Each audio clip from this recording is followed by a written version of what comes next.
મિત્રો આપણા ઘડિયા 100 વર્ષ સુધી નિરોગી જીવન જીવ્યા એનું કારણ કે એમને ખબર હતી કે દર વર્ષે શું કરવાનું।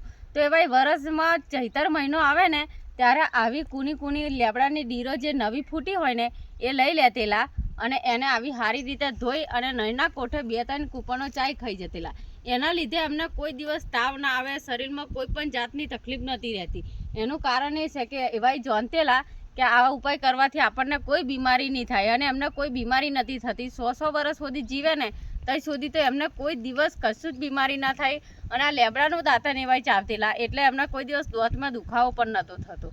તો મિત્રો આપણા ઘડિયા જે 100 વર્ષ સુધી જીવ્યા ને તો આપણા ઘડિયા હતા ને એ ખેતર છેડ્યા કે ઘરના ઓગણે એક લેબડાનું વૃક્ષ જરૂરથી વાવતેલા, જેમ કે અમને ખબર હતી કે આ દાંતણથી મોડીને અને એનો છાલ પોનો બધું જ આપણને કોમ લાગે છે। મિત્રો લીમડો એક કુદરતે આપેલી એવી અનમોલ ભેટ છે ને જે જોને એ જ જોને અને ના જોને ને એ તો ગોથો ખાય। લેબડો એટલો ગુણકારી છે ને કે ઓના એટલા બધા હજારો ગુણ છે, પણ તમને ઉપાય જોણો તો આની કૂપનો તમે ચૈતર મહિનામાં વાટીને અને પીવો ને તો ગમે તેવો તમને તાવ આવતો હોય ને એમાં રાહત થઈ જાય। અને વાટીને પીવાની છે, ઓનો પોનો તમારે કૂનો ચાવવાનો છે તો તમને ગમે તેવો તાવ આવતો છે ને તો રાહત થઈ જશે। અને ચૈતર મહિનામાં 7 દિવસ તો આ ફરજિયાત તમારે કરવાનું છે, ફરજિયાત ચૈતર મહિનામાં 7 દિવસ તમે આ કૂપનો ખાશો ને તો તમને ગમે તેવો તાવ આવતો હશે એમાં રાહત થઈ જશે। અને ઓનો રસ પીવો ને તોય પણ તમને ગમે તેવી બીમારી હોય ને એમાં રાહત થઈ જશે। અને જો ઓનું દાંતણ તમે ચાવો ને લેબડાનું તો તમને ગમે તેવી દાઢો દુખતી હશે ને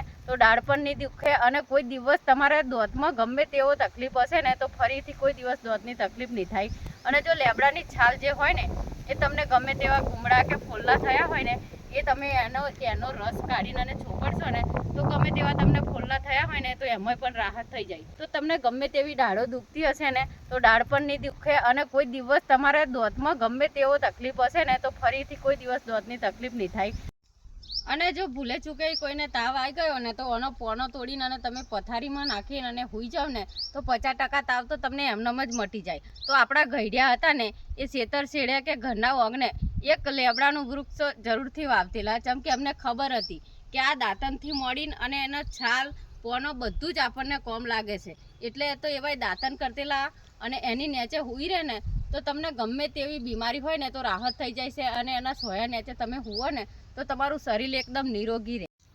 તો લીમડો એક ભગવાને આપેલું વરદાન સમાન ઝાડ છે, તો દરેક માણસને પોતાના ખેતરમાં કે ઘરના ઓગણે એક લેબડાનું ઝાડ તો અવશ્ય રોપવું જોઈએ અને ચૈતર મહિનામાં લેબડાની કૂપનો વાટીને એનો રસ જરૂરથી પીવો જોઈએ જેથી કરીને કોઈ બીમારી ના થાય। આ ચૈતર મહિનામાં ખાસ 7 દિવસ તમે આ કૂપનો ચાવશો કે એનો રસ કાઢીને પીશો ને તો તમને વર્ષ દરમિયાન કોઈ દિવસ તાવ નહીં આવે કે શરીરમાં તમને દુખાવો નહીં થાય। તો વિડીયો સારો લાગે તો લાઈક કરો, શેર કરો।